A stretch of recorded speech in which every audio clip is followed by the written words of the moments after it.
Hello everyone, welcome back to my channel. Today's video is about articles and we will learn what articles are and also practice some related questions. We use an article when we are talking about a noun. It comes before the noun and shows whether the noun is specific or general. So article जो है वो basically noun से पहले आता है और ये बताता है कि noun specific है या general है. Use the for specific noun. जब भी हम specific noun के बारे में बात करेंगे तो उससे पहले हम article the लगाएंगे. यूज ए और एन फॉर जनरल नाउन. तो जब भी जनरल नाउन होगा उसके आगे हम आर्टिकल ए और एन लगाएंगे. Noun, a word that is the name of a thing, an idea, a place और पर्सन. मतलब किसी वस्तु, विचार, स्थान या व्यक्ति के नाम को हम संज्ञा या नाम कहते हैं. नाउन बेसिकली दो टाइप के होते हैं, countable noun and uncountable noun.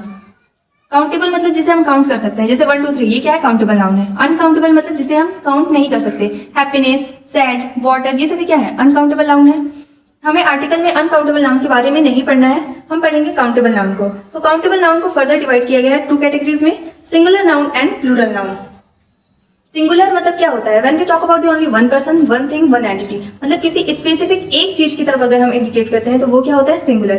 Plural मतलब मोर देन वन, एक से ज्यादा हो तो उसे हम क्या बोलेंगे, प्लूरल. जैसे कैट, कैट क्या है, सिंगुलर. कैट्स क्या है, प्लूरल. पेन क्या है, सिंगुलर. पेन्स क्या है, plural. Article, there are 3 article in the English language. English language में कितने आर्टिकल होते हैं, 3. द, ए और an. The English language has 2 main type of article, definite and indefinite. तो अगर आर्टिकल को हम डिवाइड करें तो ये 2 कैटेगरी में डिवाइड होगा, indefinite article and definite article. Indefinite article कौन कौन से होते हैं, ए और एन. डेफिनिट आर्टिकल कौन से होते हैं, the. There are 26 letter in the English alphabet. तो आपको पता होगा कि इंग्लिश अल्फाबेट में कितने लेटर्स होते हैं, 26. ए से लेकर जेड तक, जिनमें से हाईलाइटेड पार्ट जो रेड में है, ए, ई, आई, ओ, यू, यानी कि 5 लेटर्स जो हैं वो क्या होते हैं, वॉवल. एंड बाकी के जितने बचे वो क्या होते हैं, कॉन्सोनेंट. वॉवल कौन कौन से हैं, ए, ई, आई, ओ, यू. और वॉवल के अलावा जो भी है वो लेटर्स कौन से होते हैं, कॉन्सोनेंट होते हैं. तो जैसा हम बचपन से पढ़ के आते हैं कि वॉवल यानी कि ए, ई, आई, ओ, यू के साथ हमें आर्टिकल एन यूज करना है और जो कॉन्सोनेंट है उसके साथ हमें आर्टिकल ए यूज करना है. ये हमेशा सही नहीं होता है. जैसे एक एग्जाम्पल के थ्रू हम क्लियर करते हैं. माई friend is blank honest person. तो देखिए यहाँ पे फर्स्ट वर्ड क्या है, ऑनेस्ट. ऑनेस्ट में फर्स्ट लेटर जो है वो आपका क्या है, एच है, जो कि आपके आता है कॉन्सोनेंट में, है ना. यहाँ पे देखिए ऑनेस्ट का एच जो है वो आपकी कॉन्सोनेंट में आ रहा है. इसके साथ हमें आर्टिकल क्या यूज करना है, ए यूज करना है. तो अगर हमें ये सेंटेंस फ्रेम करना है तो हम कैसे करेंगे, माई friend is a honest person. ये टोटली गलत है. इसका सही आंसर क्या है, एन. ये कैसे हो रहा है, अगर हम उस रूल के अकॉर्डिंग जाते हैं तो यहाँ पे क्या आना चाहिए, आर्टिकल ए आना चाहिए.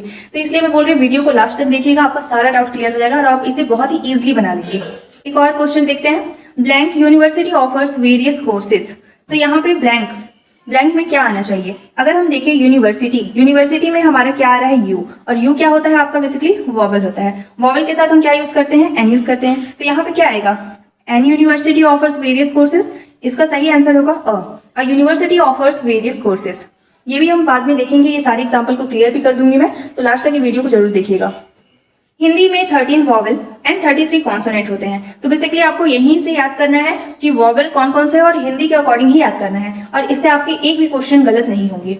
तो वॉवल देखिए, अ से अह तक आपके वॉवल होते हैं और उसके साथ आपको आर्टिकल एन यूज करना है. सिमिलरली क से ह तक आपके कॉन्सोनेंट होते हैं और आपको इसके साथ आर्टिकल ए यूज करना है. चलिए वो एग्जाम्पल हम फिर से लेते हैं.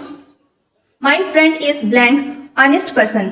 तो ऑनेस्ट पर्सन में हम क्या करेंगे, आगे ऑनेस्ट को हिंदी में लिखेंगे. कैसे लिखते हैं, ऑनेस्ट. ये देखिए यहाँ पे अगर हम देखें तो आ रहा है. आ हमारा किसके साथ आएगा, कॉन्सोनेंट के साथ तो नहीं आएगा, वॉवल के साथ आएगा. ये देखिए अ के बाद क्या है, आ, ऑनेस्ट. और इसके साथ हम कौन सा आर्टिकल यूज करेंगे, N.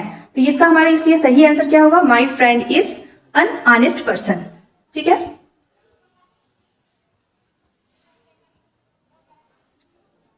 Blank university offers various courses. तो यहाँ पे आगे हम यूनिवर्सिटी को हिंदी में लिखेंगे, यूनिवर्सिटी. अभी देखिए इसमें फर्स्ट लेटर कौन सा है, य किस में आएगा, आपका कॉन्सोनेंट में आएगा या वॉवल में आएगा.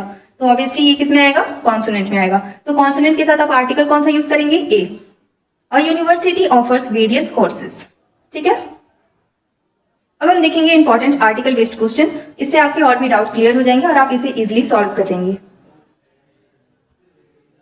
Blank elephant is a large animal. तो आगे हमें क्या करना है, एलिफेंट को हिंदी में लिखना है, एलिफेंट. एलिफेंट में आपका ए आ रहा है और ए आपका किस में आएगा, वॉवल में आएगा. वॉवल के साथ आप कौन सा आर्टिकल यूज करते हैं, एन. तो इसका सही आंसर क्या होगा, an elephant is a large animal. Blank car is a convenient mode of transportation. तो कार को हम लिखते हैं, इसका फर्स्ट लेटर क्या है? क आपका कॉन्सोनेंट में आएगा, कॉन्सोनेंट के साथ हम आर्टिकल ए यूज करते हैं, तो इसका सही आंसर क्या होगा? A car is a convenient mode of transportation.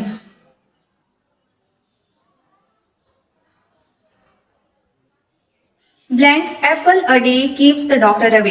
तो देखिए एप्पल में क्या आ रहा है? ए आपका वॉवल में आएगा या कॉन्सोनेंट में? वॉवल में आएगा। वॉवल के साथ कौन सा आर्टिकल यूज करते हैं? एन। तो ये इसका आंसर क्या होगा? An apple a day keeps the doctor away.